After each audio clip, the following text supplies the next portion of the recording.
Well, before we wrap up the show today, I wanted to consider one interesting business story. Take a look at these numbers. What are the numbers saying? Can you actually guess?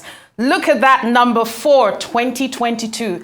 Slump as well in 2021 from a high of 32 in 2050. If we go to the next graphic, we'll see exactly what they're saying.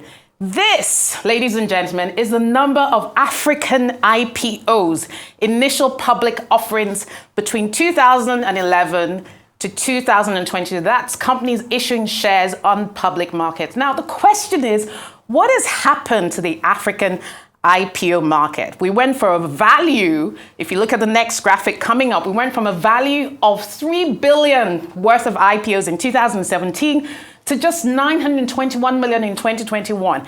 And in fact, in 2022, the biggest IPO, or one of the most prolific, was Angola's private bank completing an issuing of shares for the first time, raising $94 million.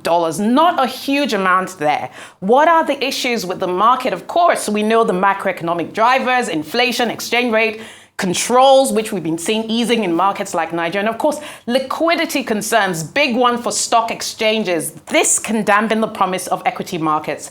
The biggest market today on the African continent is the Johannesburg Stock Exchange with a market cap of 1.63 trillion naira, closely followed by Nigeria, Casablanca and Morocco, and of course, Egypt. So African stock markets still have a long way to go.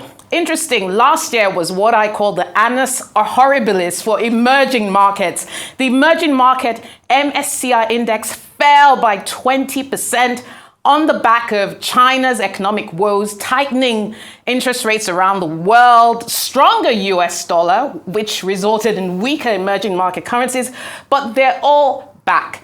But it's not just emerging markets. Look at what has happened with the US IPO window since the beginning of 2022, January 2022, compared to what happened in previous years. So global investor sentiment around public markets are wavering. We're also seeing quite a growing number of delistings and companies going private again to focus on long-term growth rather than short-term shareholder concerns. I'd love to hear your thoughts on African IPOs and where we see the next big listers on African stock exchanges. Well, that's it from me here at Business Week. Tune in next week for more top stories, insights, and analysis on global business.